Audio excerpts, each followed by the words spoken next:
ជំរាបសួរកូនទាំងអស់គ្នាតថ្ងៃនេះយើងមករៀនគូបន្ទាត់ត្រង់ដេកហើយយើងនឹងមានខ្មៅដៃសម្រាប់គូដូច្នេះកូនអាចមើលនៅក្នុងវីដេអូនេះបានការគូបន្ទាត់ត្រង់ដេកនេះនឹងជួយធ្វើឲ្យកូនចេះប្រើចលនាកដៃចេះគូបន្ទាត់ចេះកាន់ហ្វឺតនឹងខ្មៅដៃឬក៏ដីសជាដើមតឥឡូវយើងចាប់ផ្ដើមរៀនគូទាំងអស់គ្នាណាកូនគឺបន្ទាត់ត្រង់ដេកយើងធ្វើការគូទាញតាមសញ្ញាព្រួញយើងទាញធ្វើម៉េចឲ្យទារបស់យើងធ្វើដំណើរមកកន្លែងទឹកនេះណាចាកូនឃើញទេចានេះគឺការរៀនគូបន្ទាត់ត្រង់ដេកឥឡូវកូនយល់ហើយយើងចាប់ផ្ដើមគូបន្តទៀតចា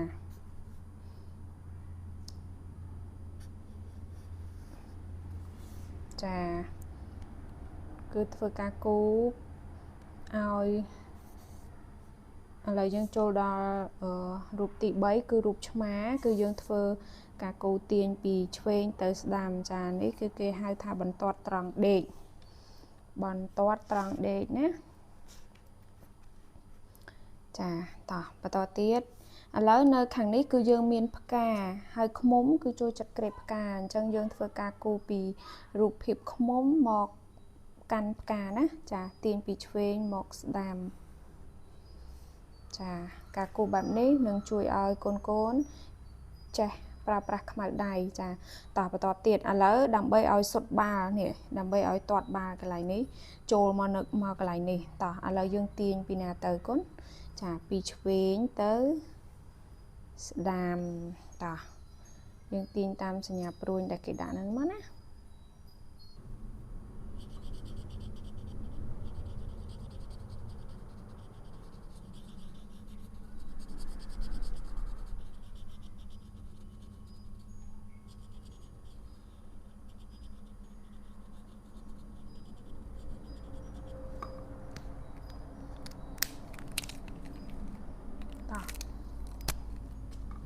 គូបន្តយើងធ្វើការគូចេះមកនេះ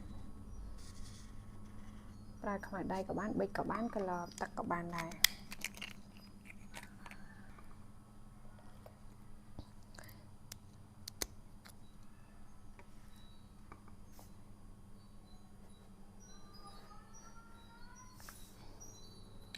ចានៅត្រង់កន្លែងនេះគឺយើងធ្វើការគូខ្សែកោងការប្រើប្រាស់ចលនាដៃគឺធ្វើការគូកោងតាមចំណុចដែលចុចដាច់នៅក្នុងរូបភាពហ្នឹងណាចាមួយទៀតចាឃើញទេកូនរៀនគូតាមវីដេអូមកចាដូចក្នុងរូបភាពដែលយើងឃើញហ្នឹងការគូបែបហ្នឹងគឺធ្វើឲ្យកូនចេះគូបន្ទាត់ចានេះគេហៅថាខ្សែកោងចាឥឡូវយើងគូបន្តទៀតចានេះបន្តទៀតខ្សែកោងបន្តទៀតការគូដដែលហ្នឹងគឺជួយឲ្យកដៃយើងរឹងល្អស្រួលចេះទប់លំនឹងងាយស្រួលកាន់ខ្មៅដៃដីសនិងហ្វឺតជាដើមចាឥឡូវចូលដល់ទំព័រនេះចាគឺប្រើខ្មៅដៃគូខ្សែកោងដាច់ពីឆ្វេងទៅស្ដាំចានេះប្រើខ្មៅដៃក៏បានប្រើហ្វឺតក៏បានដីសឬប៊ិចអីក៏បានដែរចាឥឡូវយើងគូតាមនឹងមក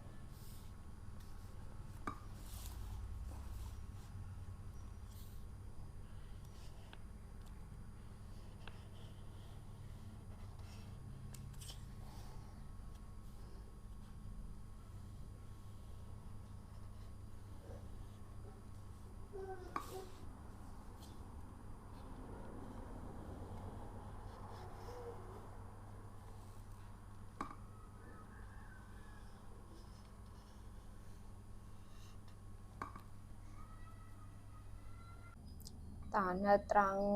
កន្លែងនេះកូនរៀនគូរង្វង់ណានៅពេលដែលកូនមើលឃើញថាតើស្វាមួយណាដែលមានរូបរាងនិងចលនាខុសពីគេយើងធ្វើការគូរង្វង់ជាមួយគ្នាណាឥឡូវស្វាទី1ចាស្វា ស្វាទី2មានរូបរាងដូចគ្នាចុះស្វាទី3ដូចគ្នាទេកូនចាគឺអត់ដូចគ្នាទេចំណែកស្វាទី4គឺមានរូបរាងដូចស្វាទី1និងស្វាទី2អញ្ចឹងស្វាដែលអត់មានរូបរាងដូចគេគឺយើងធ្វើការគូររង្វង់ណាចាស្វានេះគឺមានរូបរាងខុសពីគេតោះឥឡូវយើងមានរូបការ៉េចំនួន4 1 2 3 4តោះឥឡូវកូនឃើញមានរូបការ៉េមួយណាដែលមានពណ៌ខុសពីគេចានេះរូបការ៉េមួយនេះគឺមានពណ៌ខុសពីគេការគូររង្វង់នេះក៏ជួយឲ្យកដៃយើងនឹងដែរណាកូនអញ្ចឹងកូនអាចអនុវត្តបានចាតោះឥឡូវយើងចូលដល់មាន់ម្ដងមេមាន់របស់យើង4ចា1 2 3 4តោះឥឡូវមាន់មួយណាដែលកូនមើលឲ្យឃើញថាខុសពីគេចាគឺមាន់ទី4មានរូបរាងនិងពណ៌សម្បុរខុសពីគេចាគូររង្វង់ចឹងមកតោះឥឡូវចូលដល់ dinosaur តោះ dinosaur ទី1ទី2ទី3និងទី4តោះមួយណាមានរូបរាងខុសពីគេចាគឺ dinosaur ទី1